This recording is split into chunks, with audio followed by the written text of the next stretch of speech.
Pete'sTools.com. G'day guys, Pete from Pete's Tools. How are we all going today? Hey, you're saying to yourself, what's the old git going to talk about this time? Well, I was out welding the other day and I was out the back of Beyond and I had to weld up some bloody old rusty steel like this, and for the life of me I couldn't get the arc going on the bloody welder to get it started. And then I remembered a tip an old guy told me years and years ago. Listen to me, old guy.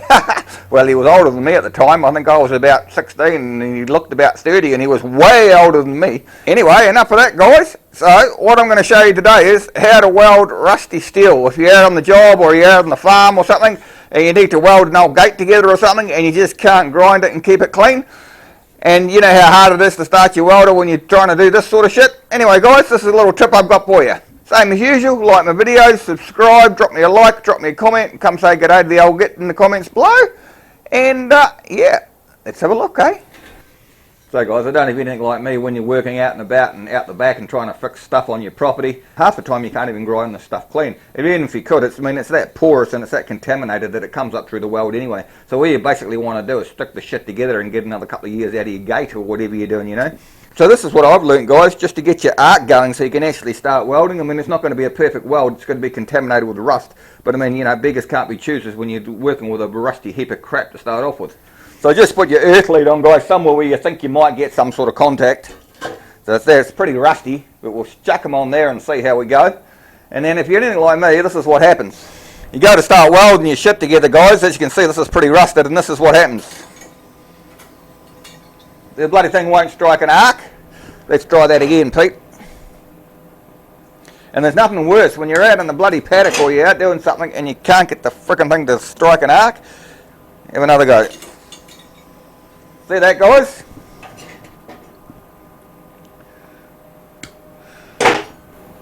So how to get around that guys without actually having to grind anything? Tip I learned guys to get it started, if you've got an old piece of clean steel handy,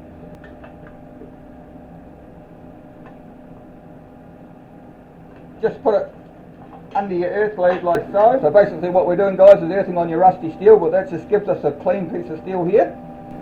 A lot of people use this method guys just by touching it onto your earth clamp, but that buggers your earth clamp after a little while. So I just use it with a clean piece of metal or anything that you've got that's a little bit cleaner than what you're trying to weld. So then what you do is you start your arc on your clean piece of metal and then just transfer it quickly to the dirty bit, and then you should be able to start welding. Let's have a go. There you go, you get the general idea.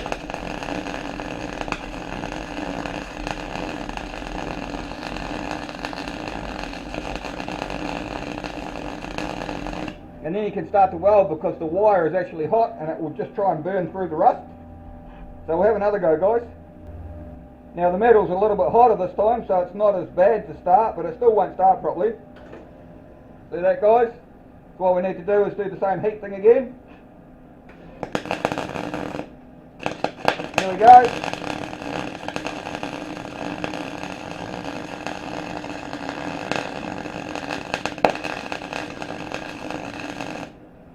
And you can actually weld rusted metal. But like I say, you're going to have contaminations coming up through the rust and everything else, but sometimes you just can't help it, eh? If you've got to weld up a gate like I said, or it's been out in the farm for 10 years and it's just full of rust and crap. But anyway, it gets you out of a bind and might get your gate going for another year or whatever. So if you look here guys, you can do exactly the same thing when it's quite heavily painted like this. Here, I'll show you. Once again guys, grab any bit of clean metal that you've got, stick it down there, then put your earth over the clean metal and the dirty metal at the same time, and then we'll kick it in the guts and see how this goes. Yeehaw! So this is quite heavily painted guys, try and weld it. Same problem again, bloody pain in the arse. Anyway, we'll try my trick and see if that works.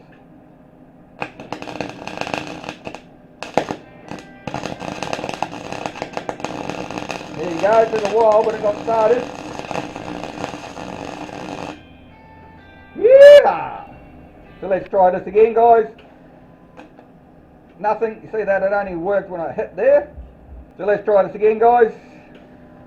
Same drama again, so we'll try and heat it up and see if we can get it to work, eh? There we go, slowly but it started.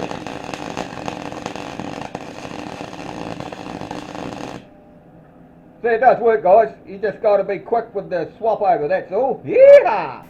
So guys, that was another bit of useless information you didn't need to know, but Pete thought he'd tell you anyway. Hee-ha! Anyway guys, it might save you a bit of frustration when you're working out on the farm, or you're out the back, or you're doing something, or fixing a gate, or doing whatever you got to do out the back of the house. Just saves you from going crazy and losing what hair you got left. Mind you, I've been going crazy for ages. I've got no hair left now, but anyway, but that's just me. Anyway guys, same as usual, like my videos, subscribe, drop me a like, drop me a comment, come say good day in the comments below if you want. And we'll see you next time, eh? Bye. Pete'sTools.com